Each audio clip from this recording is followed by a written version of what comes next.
Prior to its acquisition by PNC Financial Services in 2005, Riggs Bank was one of the most famous and infamous banks in the US. Its fame was born from it being the bank of choice for major US political and military figures, including many presidents. However, during the latter half of the 20th century, Riggs was the conduit for money connected to major scandals, from Billygate to the financing of the September 11th attacks. A common thread that runs throughout the events that eventually led to the downfall of Riggs Bank is the presence of the CIA. The relationship between the two organizations was extremely close. Since at least the 1960s, the CIA used the Riggs Bank to finance various activities, such as managing the funds of Air America, a CIA front company that was accused of smuggling drugs during the Vietnam War. Riggs Bank was even used by Admiral William Rayburn, the director of the CIA at the time, to finance the construction of his new house. During the presidency of Jimmy Carter in the late 1970s, Billy Carter, the president's younger brother, visited Libya several times. The trips resulted in a Senate investigation into Carter's dealings in Libya, with him being suspected of receiving money from Muammar Gaddafi in return for influence within the American government. During the Senate hearings, 2 checks were presented as evidence for payments from the Libyan government. Both were made through the Riggs Bank. 2 figures that emerged in connection with Billygate were CIA agents, Edwin Wilson and Frank Turple. Frank Turple acted as an interpreter for Carter during one of his visits to Libya. The scandal led to accusations that the CIA had deliberately targeted the president's brother in an attempt to reduce the chances of Jimmy Carter's re-election in 1980. Under Carter, the agency had suffered major losses of staff in the 1977 incident referred to as the Halloween Massacre. In an interview with Playboy magazine in 1988, Stansfield Turner, the director of the CIA under Carter, said, "There was no doubt that the CIA was more Republican and didn't like the Democrats. Bush certainly had the ability and the connections to get the campaign into the intelligence communities."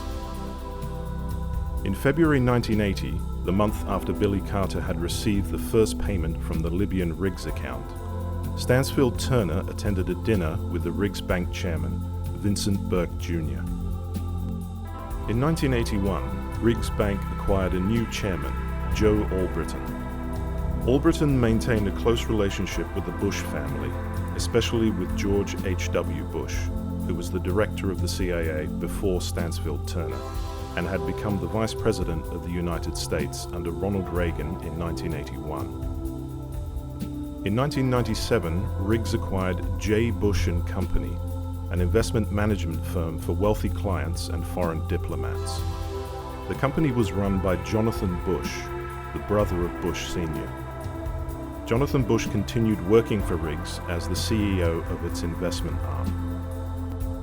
In 1973, Augusto Pinochet took power in Chile in a coup backed by the Nixon administration and the CIA. In the 1990s, after Pinochet had stepped down as military dictator, the Riggs Bank had actively courted Pinochet to move millions of dollars into Riggs accounts. Pinochet would later be accused of embezzling the money from Chile. Albritton and his wife had personally written letters to Pinochet, expressing their friendship and gratitude towards him. In 2005, Riggs Bank pleaded guilty to hiding Pinochet's money and was fined. In a separate case settlement in Spain, Riggs agreed to donate $8 million to the victims of the Pinochet regime. The settlement also protected anyone from the bank being prosecuted. It does 2 fundamental things. The first that it does is to resolve the proceeding in Spain against Riggs Bank and its officers and directors and employees that were specifically named. It results in a termination of that investigation and a dismissal of charges against them. It also establishes a fund in Spain that will be administered by a Spanish foundation that will distribute $8 million to the victims of Augusto Pinochet's reign of terror. When Pinochet was under arrest in Britain in 1999, George H.W. Bush came to his defense, claiming that it was a travesty of justice. Pinochet's dictatorship saw the murder of thousands and the torture of tens of thousands of Chilean citizens. Bandar bin Sultan is a member of the royal family of Saudi Arabia. He served as the Saudi ambassador to the United States from 1983 to 2005. He is also a close friend of the Bush family. During the Iran-Contra scandal that implicated the CIA in drug smuggling and illegal arms trading, it was revealed that bin Sultan had channeled $32 million in Saudi funding to the Contra rebels in Nicaragua. Bin Sultan was also accused of receiving £600 million as a commission in the Al-Yamamah arms deal between the UK and Saudi Arabia. The $600 million came from deliberately overinflating the prices of jet fighters. An investigation by the Serious Fraud Office into the deal was dropped in 2006 due to the then Prime Minister Tony Blair claiming it would cause too much offence to the Saudi royal family if it continued.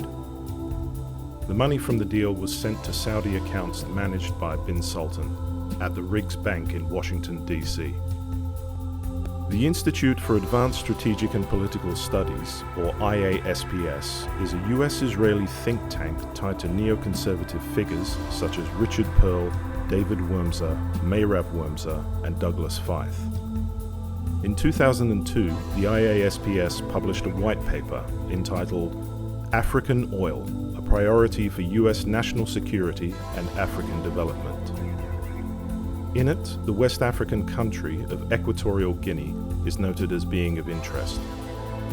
In March 2004, a coup attempt was made against the leader of Equatorial Guinea, Teodoro Obiang. The coup failed and the participants were arrested, with MI6 and the CIA being accused of orchestrating the coup. Both Mark Thatcher, the son of former British Prime Minister Margaret Thatcher, and Justin Longley, the nephew of the head of MI6, Sir Richard Dearlove, were involved in the plot.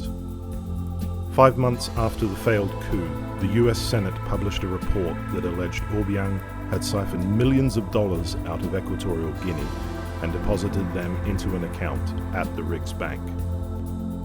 In the aftermath of the events of September the 11th, 2001, it was discovered that two Saudi nationals, Omar al-Bayoumi and Osama Baznan, had provided assistance to two of the hijackers. The pair had received payments from the Riggs bank account of Saudi Princess Haifa bint Faisal, the wife of Bandar bin Sultan. In 2020, the Attorney General William Barr blocked the release of documents related to 9/11 that were being requested by families of the victims, who were bringing a civil lawsuit against Saudi Arabia. Barr claimed that the release of the documents would cause grave damage to national security. Barr is a former employee of the CIA, and since 2017 has been on the Director's External Advisory Board of the CIA.